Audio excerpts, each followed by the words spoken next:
Hello అండి, welcome back our channel connect Bobby vlogs. ఇంట్లోనే ఈజీగా టేస్టీగా తక్కువ క్వాంటిటీతో ఉల్లి ఆవకాయ అయితే చేశాను. మరి ఈ రెసిపీ మీకోసం. దీనికోసం 3 పచ్చి మామిడికాయలను తీసుకున్నాను, పెద్ద సైజువి. బాగా కడిగేసి పొడి క్లాత్తో తుడిచేసి పీల్ రిమూవ్ చేసేసి ఈ విధంగా ముక్కలుగా అయితే కట్ చేసేసుకోవాలి. ఇప్పుడు వీటిని ఒక గ్లాస్ కానీ లేదా ఒక బౌల్ కానీ తీసుకుని కౌంట్ చేసుకోవాలి. నాకైతే 4 గ్లాసెస్ అయితే వచ్చాయి.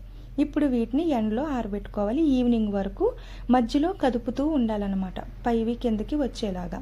ఈవినింగ్ అయిపోయిన తర్వాత ముక్కలు ఈ విధంగా రెడీ అయ్యాయి. ఇప్పుడు పెద్ద సైజ్ బౌల్ తీసుకుని 1/2 గ్లాస్ కారం వేసి, అలాగే సాల్ట్ అనేది 1/2 గ్లాస్ వేసానండి. ఇది ఉప్పుని గ్రైండ్ చేశాను అనమాట. తర్వాత ఆవపిండి 2 స్పూన్లు, మెంతిపిండి 1 స్పూను, గుప్పుడు వెల్లుల్లి రెమ్మలు పొట్టు తీసుకుని వేసుకుని బాగా కలిపేయాలి. ఇలా కలిపేసిన తర్వాత మనం ముందుగా ఎండబెట్టుకున్న మామిడి ముక్కలు ఉన్నాయి కదా, వాటిని కూడా యాడ్ చేసి బాగా మిక్స్ చేసేయాలి. మీరు చేత్తో కూడా చేయొచ్చు, కానీ తడి తగలకుండా చేత్తో బాగా మీరు కలుపుకోవచ్చు అనమాట. ఇలా కలిపిన తర్వాత ఒక 3/4 గ్లాసు లేదా గ్లాసు నూనె వేసుకోవాలి. ఈ నూనె నువ్వుల నూనె కానీ వేరుశనగ నూనె కానీ వాడచ్చు.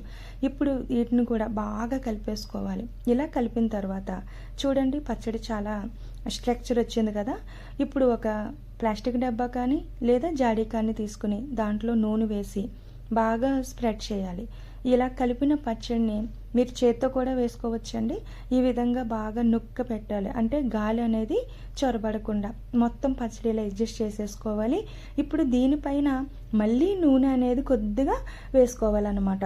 ఇలా నూనె వేసుకున్న తర్వాత పచ్చడి పైన మూత పెట్టేసుకోవాలి. 3 డేస్ వరకు పచ్చడిని డిస్టర్బ్ చేయకుండా రెస్ట్ ఇచ్చేయాలి. 3 రోజుల తర్వాత మనం పచ్చడి చూసినట్లయితే నూనె తేలుతుందండి బాగానే.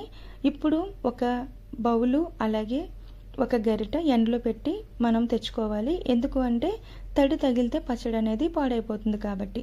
ఇప్పుడు పచ్చడి మొత్తం ఈ ట్రేలోకి ట్రాన్స్ఫర్ చేసుకుని బాగా కలుపుకోవాలి. ఇలా కలుపుకున్న పచ్చడిలోనికి ఇప్పుడు మళ్ళీ కొంచెం తాలింపు వేసుకోవాలి. దానికోసం స్టవ్ ఆన్ చేసి 1 కప్పు నూనెలో 1 గుప్పుడు పొట్టు తీసిన వెల్లుల్లి వేసి బాగా ఫ్రై చేసుకోవాలి. ఇంకొక విషయం, మీకు నచ్చితే ఆవాలు, మెంతులు, ఇంగువ, కరివేపాకు, ఎండుమిర్చి కూడా వేసుకోవచ్చు. నేనైతే వెల్లుల్లి రెమ్మలు మాత్రమే వేశాను. ఇప్పుడు నూనె బాగా చల్లారింది. చల్లారిన తర్వాత మాత్రమే పచ్చళ్ళలో నూనె వేసుకొని బాగా కలుపుకోవాలి. మీరు పొడిగా ఉన్న చేతిని కూడా వాడొచ్చండి, నేనైతే గరిటెనే వాడాను. ఇప్పుడు ఈ విధంగా బాగా కలిపిన తర్వాత పచ్చడి మరింత రుచికరంగా మారుతుంది. ఇప్పుడు ఈ పచ్చడిని మనం ఏ జార్లోంచి అయితే తీసామో అదే జార్లోనికి ట్రాన్స్ఫర్ చేసేద్దాం. మీకు అవసరం మేరకు చిన్న చిన్న జాడీల్లోనికి తీసుకుంటే పచ్చడి సరిపోతుందండి.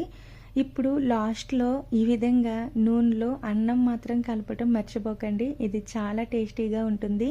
మీ పక్క వాళ్ళకు కూడా పెట్టండి. మీకు ఈ వీడియో నచ్చితే లైక్ చేయండి. అలాగే మరిన్ని వీడియోస్ కోసం మన ఛానల్ని సబ్స్క్రైబ్ చేయండి.